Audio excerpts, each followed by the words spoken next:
اب ہم آگے چلتے ہیں اور یہاں سے اب گویا وہ جو قصہ چھوڑ دیا تھا اور پھر نکل گئے تھے اطراف میں اور بہت کچھ بتا گئے، تو اس قصے کو، بادشاہ کے اس قصے کو مکمل کر رہے ہیں کہ طبیب کا کنیزک کی بیماری کی تشخیص کے لیے بادشاہ سے خلوت کی درخواست کرنا۔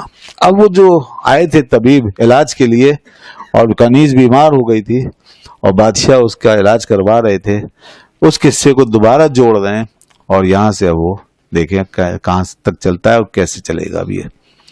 تو ابتدائی چند ایک اشعار آج لے لیتے ہیں۔ فرماتے ہیں چن حکیم از عظیم سخن آگاہ شد وزدروں ہم داستان شاہ شد۔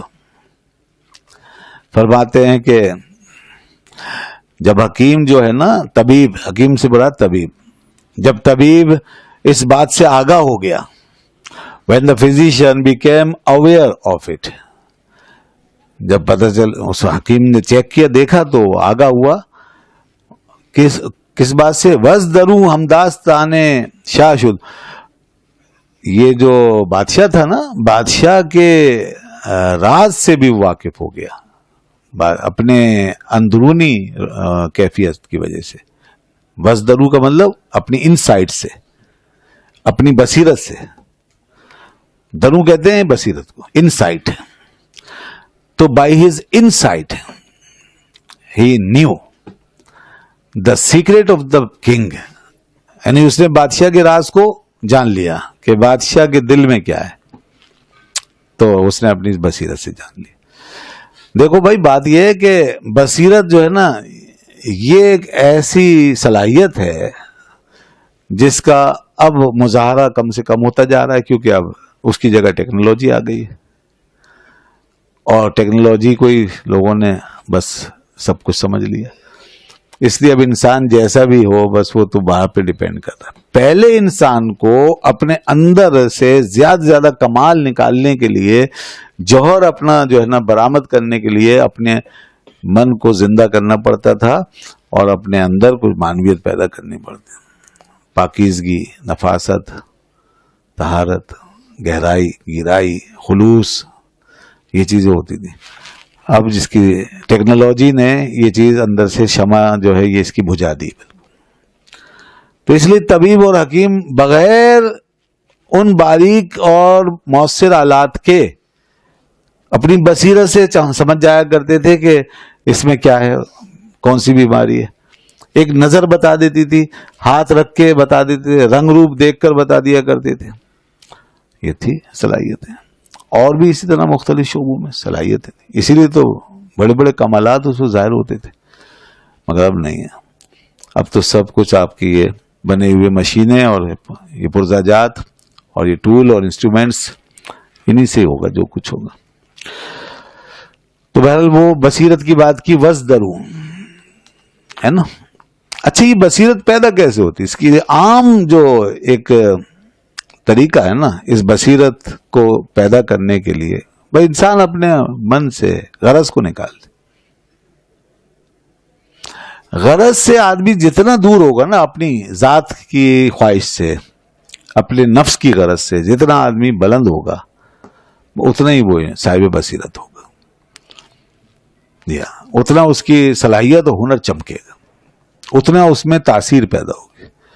حضرت کا ایک شعر ہے آگے، مولانا روم رحمۃ اللہ علیہ کا، چوں غرض آمد ہنر پوشیدہ شد۔ جب غرض آ جاتی ہے نا، ہنر پوشیدہ ہو جاتا ہے۔ تو غرض سے نکلنا یہ بصیرت افروزی ہے، اس سے بصیرت بڑھتی ہے۔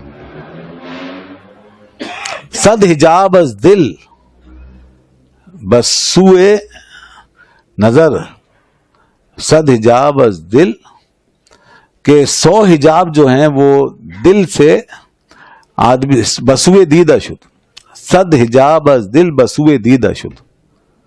فرماتے ہیں کہ چون غرض آمد ہنر پوشیدہ شد، کہ جب غرض آ جاتی ہے تو ہنر پوشیدہ ہو جاتا ہے۔ صد حجاب از دل بسوئے دیدہ شد، اور 100 حجاب دل سے اٹھنے لگتے ہیں، پردے جو کہ نظر پہ آ کے پڑ جاتے ہیں۔ یعنی غرض کی وجہ سے انسان کے اندر سے حجاب اٹھتے ہیں، اور غرض اگر نہ ہو تو حجاب ہٹتے ہیں۔ ورنہ حجاب پڑھتے ہیں اور انسان کا جو ظاہر ہے نا وہ بھی صحیح سے نہیں دیکھ پاتا ان حجابات کی وجہ سے. تو یہ غرض کا معاملہ بڑا وہ ہے، اس سے نہ جانے کتنے معاملات انسان کے کیا کیا ہو جاتے ہیں، اور بے غرض آدمی کے ساتھ عجیب عجیب چیزیں ہو جاتی ہیں جس کو کوئی نہیں سمجھ سکتا. ہر چیز میں، ہر بات میں، تبلیغ میں، تحریر میں، تدریس میں، لوگوں کمیونیکیشن میں، اسکل میں، فن میں، مہارت میں، اور کوئی شعبہ ہو، کوئی کام، کوئی ہنر، کوئی معاملہ، کوئی دوستی، کوئی تعلق، سب جتنا آپ غرض سے اوپر ہو کر کے چلیں گے نا اتنا آپ کے اندر کچھ اور ہی تاثیر پیدا ہونا شروع ہو جائے گی. یہ بہت ہی آزمودہ چیز ہے، اس کو ہمیشہ پلو سے باندھ لیں. یہ حضرت نے آگے بتایا ہے. تو یہاں پر بات ہو رہی تھی وَزْدَرُوا ہم داستان شاہ شد. تو by his insight the king, by his insight the physician knew the secret of the king. گفت شاہ خلوتی کن خانہ را، دور کن ہم خیش و ہم بیگانہ را. اس نے کہا، کس نے؟ طبیب نے کہا کہ اے بادشاہ سلامت، اے بادشاہ خلوت کیجئے، خانہ کے لیے یعنی گھر کو خالی کیجئے، گھر خالی کریں اور خلوت پیدا کریں. او کنگ ایمٹی دا ہاؤس، گھر کو خالی کریں. دور کن ہم خیش و ہم بیگانہ را، سب کو دور کر دیں، اپنوں کو بھی، کنس فوک جو اپنے ان کو بھی، اور بیگانے جو ہیں اسٹرینجرز سب کو. Send away both kinsfolk and strangers, سب کو اس وقت آپ نکال دیں اور گھر خالی کر دیں. یہ وہ طبیب کہہ رہا ہے. آگے کہا کہ کس ندارد گوش دا دہلیز ہا، تاب پرسم از کنیزک چیز ہا. اور کوئی بھی دیکھو، کوئی بھی کہیں سے بھی کسی دہلیز سے کان لگا کر نہ سنے. کس ندارد گوش مانے کان، در دہلیز ہا، دہلیزوں میں کہیں بھی، انٹرنس ہالز کہیں سے بھی کوئی سننے نہ پائے. let no one listen. ٹھیک ہے نا؟ let no one listen in entrance halls، کوئی بھی سننے نہ پائے. تاب پرسمز کنیزک چیز ہا، تاکہ میں اس کنیز سے کچھ ضروری چیزیں پوچھ سکوں، میں اس کے حال سے کچھ دریافت کروں. وہ اس نے کہا so that I may ask certain things of this slave girl. تو میں اس سے کچھ چیزیں جاننا چاہتا ہوں، لہذا تم یہ بالکل ایسا کر دو، اس کو پیک، گھر کو کوئی بھی کان لگا کے بھی نہ سنے، دیوار کے پیچھے سے بھی کوئی نہ سننے پائے. اب جی ایسی پابندیاں لگائیں، کیونکہ بعض دفعہ مریضوں کے معاملے میں یہ ہوتا ہے کہ خاص طور پہ مریض عشق کی بات ہو رہی ہے.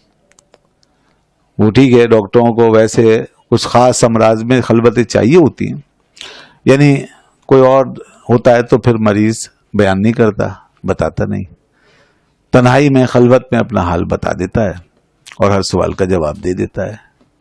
خاص طور پہ نفسیات والے جو علاج کرتے ہیں، سائیکیٹرسٹ، یہ تو خلوت میں ہی لے کے بیٹھیں گے آپ کو اور آپ سے ساری آپ کی جو کہانی ہے وہ سنیں گے کہ کیوں آپ کو پرابلم آیا. پھر وہ سارا کچھ آپ کو بتانا پڑتا ہے. وہ چیزیں جو دوسروں سے چھپانے کی ہیں وہی بتانی پڑیں گی تاکہ وہ پھر صحیح سے سجیسٹ کرے اور علاج کرے، اس کے ریزن تک پہنچے. یہ سب ہوتا ہے. اور عشق کا معاملہ بھی ایسے ہی ہے. تو اس لیے انہوں نے یہ کہا کہ یہ گھر اس طرح کریں، خالی کر دیں اور کوئی نہ سنے، میں اس سے تنہائی میں خلوت میں کچھ پوچھنا چاہوں گا. خانہ خالی کر دو یک دیار نہیں، جز طبیب و جز ہما بیمار نہیں. گھر خالی ہو گیا، خانہ خالی کر دو، گھر خالی ہو گیا. The house was left empty. The house was made empty. وہ یک دیار نہیں, اور کوئی ایک بھی رہنے والا وہاں نہیں تھا, گھر کا رہنے والا, دیار inhabitant, there was no inhabitant there, کوئی ایک بھی نہیں رہا. جز طبیب و جز ہما, بیمار نہیں. اور آج کل اس ہما کو ہمن پڑھتے ہیں, جز طبیب و جز ہمن, بیمار نہیں, اور کوئی وہاں پہ نہیں رہا سوائے طبیب اور بیمار کے. Nobody was there save the physician and the sick girl. تو پھر اس نے اس سے مرض پوچھا, اس سے حال احوال پوچھا. بس ہم یہاں اس کو روکتے ہیں, لیکن بس ایک مسئلے پہ ختم کریں گے اب اس کو.